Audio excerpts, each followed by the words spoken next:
Video like जरूर कर लीजिए और ऐसे वीडियो लगातार फ्री में पाने के लिए चैनल को तुरंत सब्सक्राइब कर लीजिए और बेल आइकन को जरूर टैप कर लीजिए ताकि आगे भी सारे वीडियो आपको मिलते रहे। यूट्यूब में फॉलो करते हैं तो प्लीज ये वाला फ्री टेलीग्राम चैनल जरूर ज्वाइन कर लीजिएगा। सारे नोटिफिकेशन सारे अपडेट यहीं पे आते हैं, ध्यान रखिए।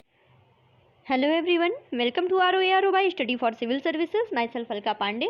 तो दोस्तों, हमारा आज का टॉपिक है ग्लोबलाइजेशन। ठीक है, ये हम क्यों पढ़ा रहे हैं? क्योंकि हमारा 2 जुलाई को होने वाला है APFC का एग्ज़ाम और उसके सिलेबस में बिल्कुल क्लियरली मेंशन है ग्लोबलाइजेशन आने वाला है। इसके अलावा आपका PCS का मेंस हुआ, आपका UPSC का एग्ज़ाम हुआ या फिर अदर एग्ज़ाम जिसमें ग्लोबलाइजेशन आपके सिलेबस में है, उसके लिए काफ़ी ज़्यादा इंपॉर्टेंट है। तो हमारा टॉपिक है ग्लोबलाइजेशन। ग्लोबलाइजेशन क्या होता है? Globalization includes the integration of nations' economy with that of world economy, resulting in free flow of capital, knowledge, human business, etc.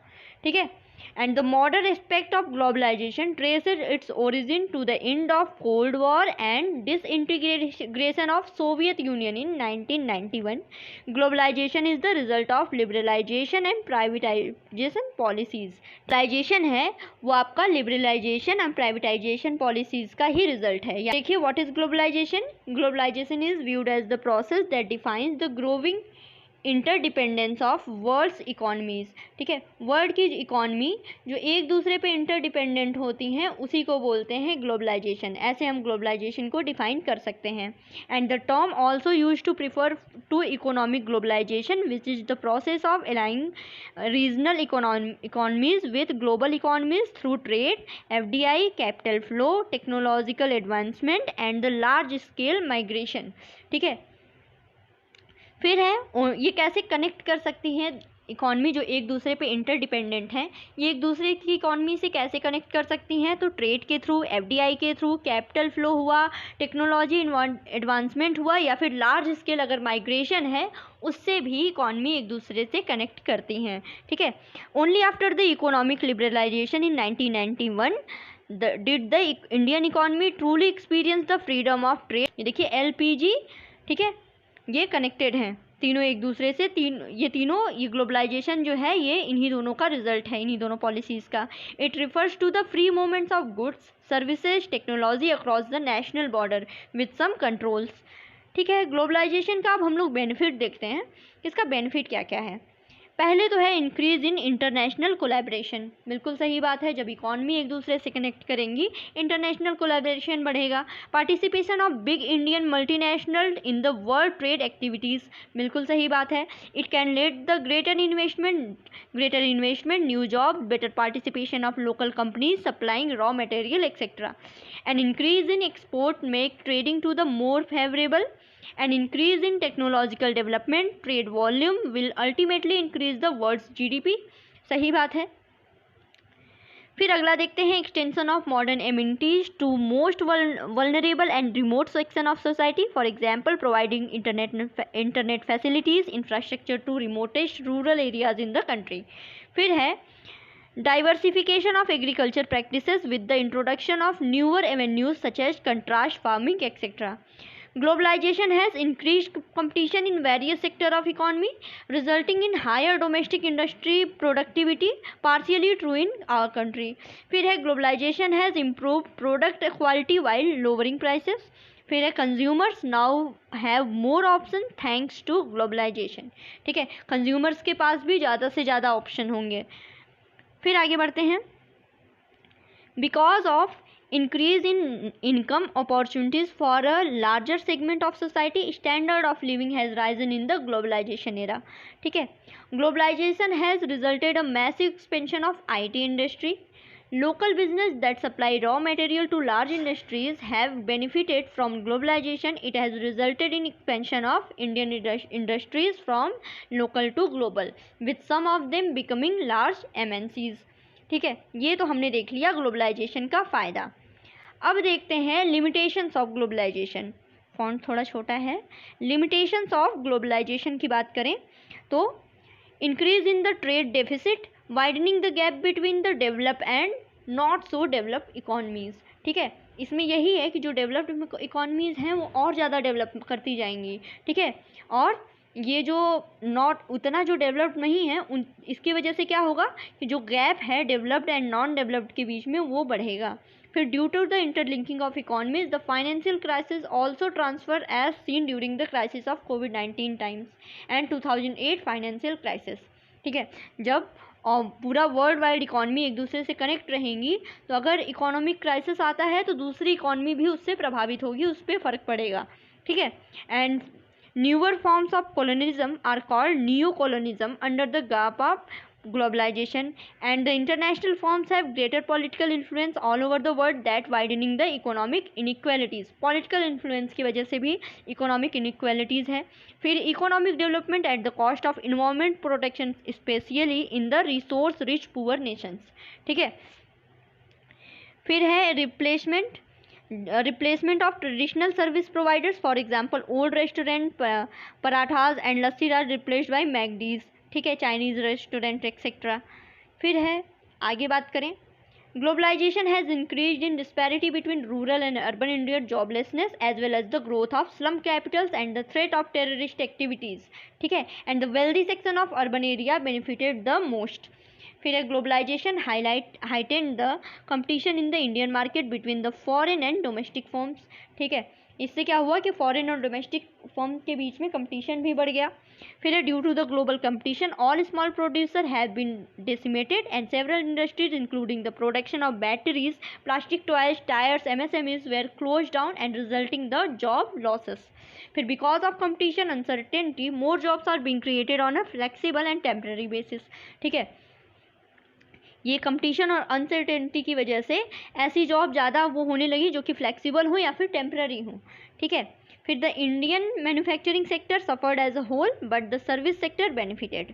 फिर है domestic industries were also harmed as a result of subsidies provided to the domestic industries in some countries.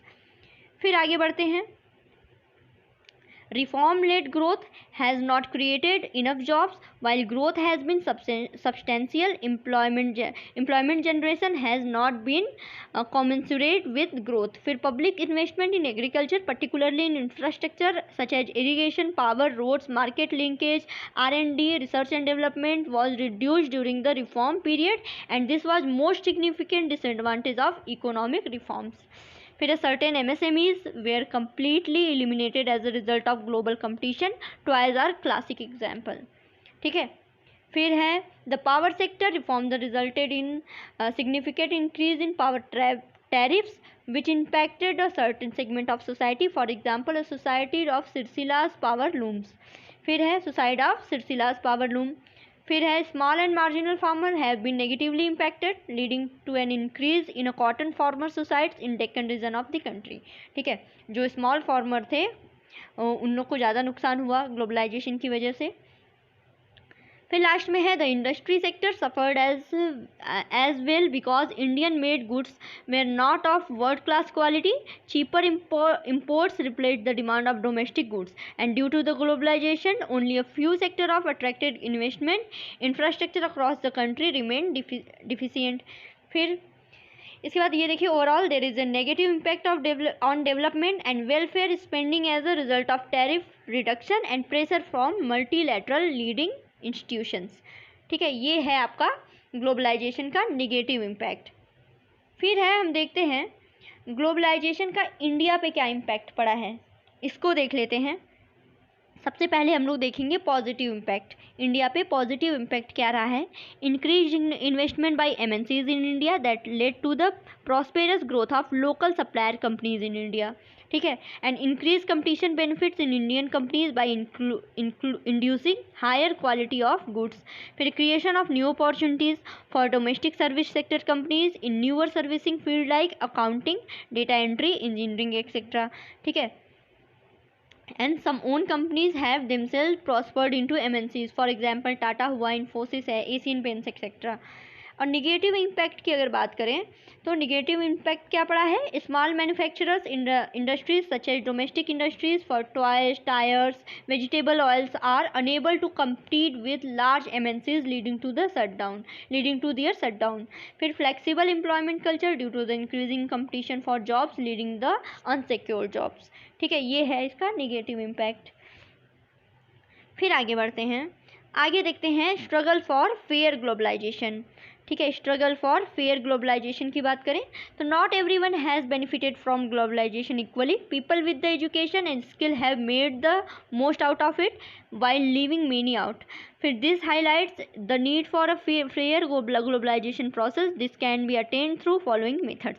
पहला तो है by using government policies, for example strong implementation of labor laws, protection to small manufacturing unit etc. उसके बाद है cases of unfair use of process can be vocalized through platform of World Trade Organization. फिर है people can play a major role by being vocal about their concern, including favorable policy at both domestic and international level. ठीक है, ये तो आपका struggle हो गया fair globalisation के लिए। अब अगला टॉपिक है हमारा वर्ल्ड ट्रेड ऑर्गेनाइजेशन। इम्पॉर्टेंट है, हम ग्लोबलाइजेशन की बात कर रहे हैं तो वर्ल्ड ट्रेड ऑर्गेनाइजेशन की बात ज़रूर होगी। It is an international organisation whose aim is to liberalise international trade. ठीक है, इंटरनेशनल ट्रेड को और लिबरल बनाना ये इसका काम है। Started at the initiative of developed countries, it establishes rules regarding the international trade, though it is supposed to get international trade liberalized. However, many developed countries have unfairly retained trade barriers. On the other hand, WTO has forced developing countries to remove all trade barriers.